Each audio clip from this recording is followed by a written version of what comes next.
Every human used to need emotions to survive. Fear kept us alive, joy kept us together. But now, we have built a world where feeling nothing is the safest way to live. Society doesn't want you angry, social media doesn't want you present. Brands certainly don't want you to stop consuming. So here we are, a planet of living corpse, scrolling through the end of history. This isn't just a burnout. Of course not, it's systemic. Politics divides us to keep us clicking, fashion trends turn us into hollow mannequins. Fan culture turns love into addiction. Even our outrage is pre-packaged, just another product. And the result, a generation that can't tell the difference between grief and a bad Wi-Fi signal.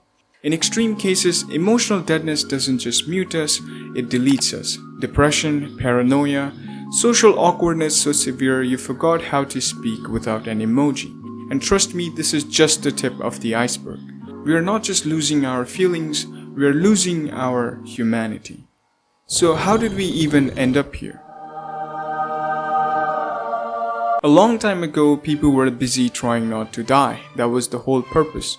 Find food, avoid beers, don't freeze to death. Simple stuff. No one had time to wonder if they were emotionally fulfilled or if their vibe was off. But as we got smarter, built cities, invented gods, we started asking bigger questions. And slowly the focus shifted from staying alive to figuring out why the hell we are alive. And now here we are. We made rockets, AI, robots that dance like human, self-driving car, and 1,000 different types of cereal. But somehow a lot of us still feel more empty than ever. This isn't a new thing. People have felt this kind of numbness for centuries. Every generation has had its own version. Look far enough back and you will find the same quiet despair in the margins of old books, the half-buried sighs of philosophers, poets, artists, and people whose names were never remembered. Someone once wrote that the mass of men leads life of quiet desperation. That was Henry David Thoreau, by the way, 1854, before Instagram, before electricity, and even before your parents existed. Turns out the human mind is weird. It has always been a little too aware for its own good. I mean, why not? Our brains have more connection than there are stars in the galaxies. Yet we can't even understand ourselves. I think we are just conscious enough to be confused by existence, but not quite conscious enough to understand it. We are complicated, uncomfortably so. I mean, look at other animals. They don't search for meaning. They eat, run, sleep, occasionally scream, and that's their whole deal. But for us, that's not enough. We need more. See, humans are purpose-driven animals. We are not just looking for meaning, we are desperate for it. And when we don't have one, life on the spinning rock gets really heavy. But don't worry, we have the internet now. The best thing it does is to keep us distracted. And really, that's what we have been doing for centuries. Back in the days, the internet used to be the place. Somewhere you could go, cry, and overshare about your ex. But now it's just the opposite. Touching grass, walking outside, that's how we escape the internet. And why not? Everything is a form of content now, even your emotions. You're not sad, you're relatable. You're not angry, you're engaging. On top of that, we have got more videos than we know what to do with. From how to tie your shoelace to how to fix your life in 59 seconds. Like really, in 59 seconds? Everything feels like a noise now. Doom scrolling, algorithms, fake smile, influencer apologies. It's easy to get overwhelmed and annoyed. We can no longer separate what's real and what's fake. And honestly, I'm not even mad. I'm just tired. One week it's dopamine detox, next week it's hustle culture. And somehow we are expected to be a monk-like minimalist with 6-figure side hustle and visible abs. And if that sounds insane, that's because it is. We have reached the end. Nothing shocks us, nothing excites us. We are all drowning in noises, swapping identities like outfits. Gym bros, tech gurus, aesthetics.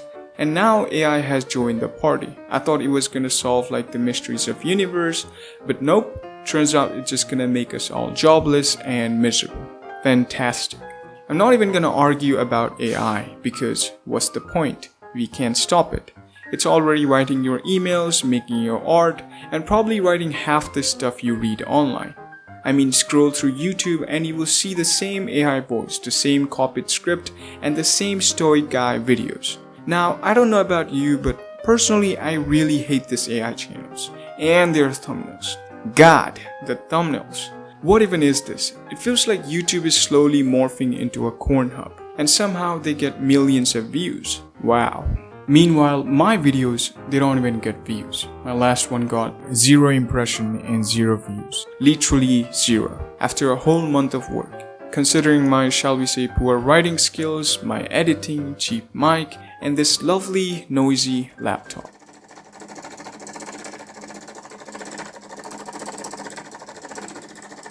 I'm really hoping this one does better. But honestly, if everything is monetized, optimized, and overproduced, where are we even heading with all this? That's the big question, right? Like, we haven't even reached the peak of the internet yet. If you look at the graph, we are probably somewhere down here, still crawling up. And by the way, if you're watching this 100 years from now, when I'm probably dead, well, good luck. As the Roman poet Juvenal once said, give them bread and circuses and they will never revolt. Updated to give them phone and Wi-Fi and they will never look up. I mean, we humans are one of the blessed species on the planet. We have more than we ever needed. But somehow we still fail to acknowledge it or use it in any meaningful way. Meanwhile, our attention spans are shrinking faster than popsicle in July. It feels like we are living in bubble now. We are no longer choosing what to see. Instead, the algorithms are choosing for us. Now, don't get me wrong, this isn't one of those self-improvement videos, and I'm not here to tell you to quit social media or wake up at 4 AM, make your bed, etc, etc. Look, with all due respect, I'm not your dad, and this isn't a TED Talk. In fact, I would argue the opposite. Consuming is actually a good thing, but in general. Like, when was the last time you saw something that really touched you, gave you goosebumps, and almost made you cry? Because sometimes a video hits you so hard, it feels like someone finally said the thing that you didn't know how to say. Sometimes a quote, or a book, or a random clips, or an art that changes everything about how you see the world, and that matters. You see, the problem isn't that we consume, it's what we consume and why.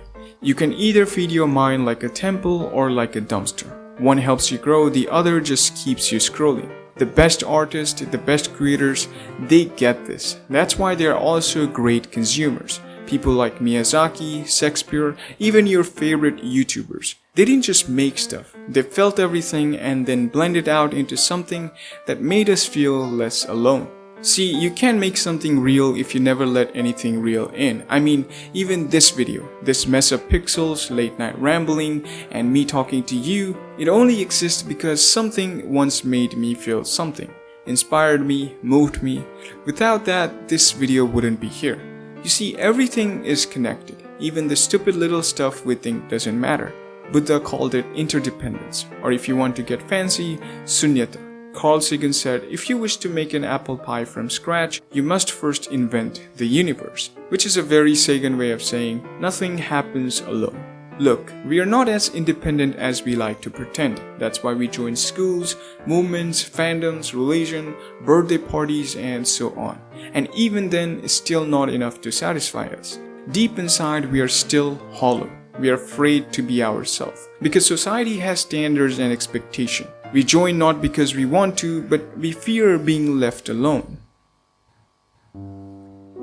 We are all told to have it all figured out by 25, to be physically fit, mentally aware, emotionally stable, spiritually enlightened, and financially free. All before you learn how to cook a rice without Googling it. And if you're not, you're a failure. That's the message. And yeah, it can make you sick, not just mentally, existentially. But if you're like me, someone who have wasted years trying to fit in, trying to keep up, you all know that none of that pressure leads to peace. It just leads to burnout with better lighting. See, we have this narrative that supports productivity and hustle culture. Working hard will take you to heaven, and laziness is of course sinful. The more you do, the better. More money, more cars, more muscles, and everyone's got an opinion too. People love to judge you by what you earn, how you look, and how busy you seem. Because why not? Judging is easier than thinking. We tie our self-worth to our to-do list. Wake up, grind, repeat. We spend half of our life chasing things we think will make us happy, but all it really brings is stress, noise, and more headaches. And look, I'm not saying wanting things is bad. It's not. But only up to a point. Even Buddha said it, attachment is the root of suffering. On papers, we are thriving. The graphs are all pointing up. But every miracle of progress comes with a curse in a fine print. Loneliness is up, depression skyrocketing. And some people went too far. We focus more on showing up than actually doing something that makes us feel alive. I mean, let's be real. Are you working hard or hardly working?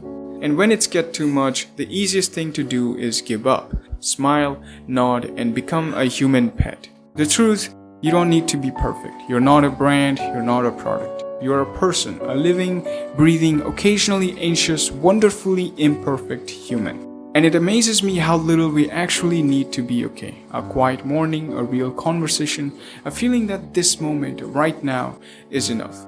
Because life isn't a resume. It's not something you bullet point and submit for approval. It's a messy, beautiful, unpredictable story. Too strange to fit on a CV, too real to be measured by views and likes. Sure, you feel lost. Everyone does. Even the people who seem to have it all together are just improvising. So if you're feeling nothing, maybe it's a sign, not of a failure, but of change. Maybe life is nudging you gently towards a new chapter. So breathe. Really breathe. Be kind to yourself, forgive your mess, laugh at something stupid, cry if you need to, take a walk without documenting it, and touch grass unironically. Because in the end, you are not a god, you're not an AI, you're just a human. So it's okay to mess up, it's okay to do something stupid, and it's okay to feel lost. Just try to live before you die. And on the serious note, please subscribe, I'm broke.